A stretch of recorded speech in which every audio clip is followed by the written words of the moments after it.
నిన్న మొన్నటిదాకా అధికార పార్టీలో అక్కడ ఆమె చెప్పిందే వేదం, చేసిందే శాసనం. పార్టీ పెద్దల నుండి కూడా అదే స్థాయిలో సపోర్ట్ దక్కింది.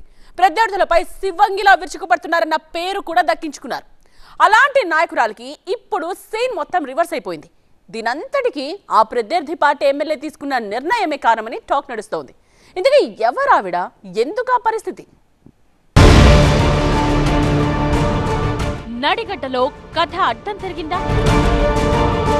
అప్పట్లో ప్రత్యర్థులకు సవాళ్లు, ఇప్పుడు సొంత పార్టీలో గడ్డు పరిస్థితులు. సందిగ్ధంలో సరిత తిరుపతయ్య. ఉమ్మడి పాలమూరు జిల్లాలో కాంగ్రెస్ పార్టీకున్న బలమైన నాయకుల్లో ఒకరిగా చలామణి అయ్యారు సరిత తిరుపతయ్య. గద్వాల గట్టు మీద ప్రత్యర్థులతో అమీతుమికి సిద్ధం ఉన్నట్టుగా పోరాడిన ఆమె ఇప్పుడు పార్టీ అధికారంలోకి వచ్చినా సైలెన్స్ మెయింటైన్ చేస్తున్న తీరు రాజకీయంగా చర్చనీయాంశమవుతోంది. ఒక రకంగా చెప్పాలంటే గద్వాల్ నియోజకవర్గంలో సరిత చెప్పిందే సై అన్నట్టుగా నడిచేది. అయితే అనూహ్యంగా జిల్లా మొత్తం కాంగ్రెస్ గాలి వీస్తే ఇక్కడ మాత్రం గులాబీ జెండా ఎగిరింది. స్థానికంగా పార్టీ గెలవకపోయినా అధికార కాంగ్రెస్ ఇన్ఛార్జ్ గా ఆమె హవానే నడిచింది. అయితే ఒకే ఒక్క పొలిటికల్ ట్విస్ట్ తో గడిచిన కొన్ని రోజులుగా సరిత సైలెంట్ అయిపోవడం చర్చనీయాంశంగా మారింది. ఉమ్మడి మహబూబ్ నగర్ జిల్లాలో నడికట్ట రాజకీయాల రూటే సెపరేట్ అన్నట్టుగా ఉంది. ఎన్నికలు ముగిసి 2 ఏళ్లు కావస్తున్నా ఇప్పటికే హాట్ గానే ఉన్నాయి. అయితే నిన్న మొన్నటి వరకు తెగ హడావిడి చేసిన గద్వాల్ నియోజకవర్గ కాంగ్రెస్ ఇన్ఛార్జ్ సరిత తిరుపతయ్య ఇప్పుడు సైలెంట్ అయిపోవడం మరో చర్చకు దారితీస్తోంది. అయితే ప్రతిపక్ష బీఆర్ఎస్ నుండి గెలిచిన బండ్ల కృష్ణమోహన్ రెడ్డి ఎన్నికల ఫలితాల తరువాత కాంగ్రెస్ కండువా కప్పుకోవడంతో ఆమె పరిస్థితి రివర్స్ అయిందనే అభిప్రాయం స్థానిక రాజకీయాల్లో వ్యక్తమవుతోంది. మొన్నటి వరకు నియోజకవర్గంలో అంతా తానై నడిపించిన ఆమెకు బండ్ల కృష్ణమోహన్ రెడ్డి రాక గుదిబండలా తయారైందట. మొదటి నుండి బండ్ల రాకను వ్యతిరేకించిన ఆమె చివరకు అధిష్టానం నిర్ణయానికి కట్టుబడక తప్పలేదు. అయితే అడుగడుగునా ఎమ్మెల్యే వర్గానికి సరిత వర్గానికి మధ్య సై అంటే సై అన్నట్టుగా గొడవలు జరగడం ఇక్కడ హస్త పార్టీని అస్తవ్యస్తంగా మార్చేసిందని చెప్పాలి. ఆమె అసంతృప్తిని, అసమ్మతిని చల్లార్చేందుకు రంగంలోకి దిగిన అధిష్టాన పెద్దలు రాష్ట్ర స్థాయి పార్టీలో సముచిత స్థానం కల్పిస్తామని హామీ ఇచ్చారు. దీంతో ఆ స్థాయి అంటే ఖచ్చితంగా రాష్ట్ర కాంగ్రెస్ పార్టీ మహిళా అధ్యక్షురాలిగా అవకాశం దక్కుతుందని సరిత తిరుపతయ్య బోలెడు ఆశలు పెట్టుకున్నారు.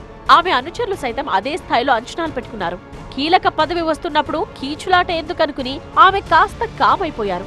అయితే రోజులు పోయి నెలలు గడుస్తున్నా పదవిపై అధిష్టానం నుండి ఎలాంటి సమాచారం లేదు. అనేకసార్లు తన అసంతృప్తిని బహిరంగంగానే వినిపించినా పట్టించుకునే నాథుడు కరువయ్యాడు.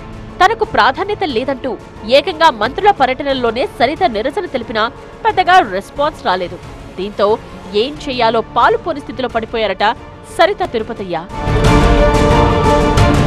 మరోవైపు పార్టీలో చేరిన ప్రతిపక్ష ఎమ్మెల్యే బండ్ల కృష్ణమోహన్ రెడ్డి తనదైన దూకుడుతో ముందుకు వెళ్లిపోతున్నారు. సరిత తిరుపతయ్యను కాదని తన అనుచరులకే కీలకమైన నామినేటెడ్ పదవులు ఇప్పించుకున్నారు. అంతేకాకుండా రాజకీయంగా నియోజకవర్గంపై తన పట్టు సడలకుండా చూసుకుంటున్నారు. అభివృద్ధి, సంక్షేమ కార్యక్రమాలన్నీ తన కనుసన్నల్లోనే జరిగేలా పట్టు సాధించారు. దీంతో సరిత తిరుపతయ్యకు అధికార పార్టీ ఇన్ఛార్జ్ గా ఎక్కడా మాట చెల్లుబాటయ్యే పరిస్థితి లేకుండా పోయింది.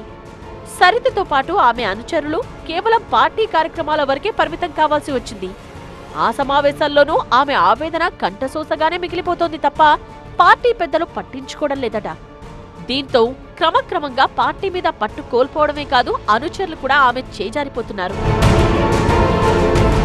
అయితే ఎమ్మెల్యేల ఫిరాయింపులపై ఇటీవల సుప్రీంకోర్టు ఆదేశాలతో సరిత తిరుపతయ్యలో కొత్త ఆశలు చిగురించాయట.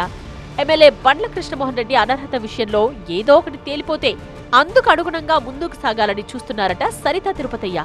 అటు నియోజకవర్గంలో జరుగుతున్న పరిణామాలను హైకమాండ్ దృష్టికి తీసుకువెళ్లినా ఆశించినంత స్పందన రావడం లేదట.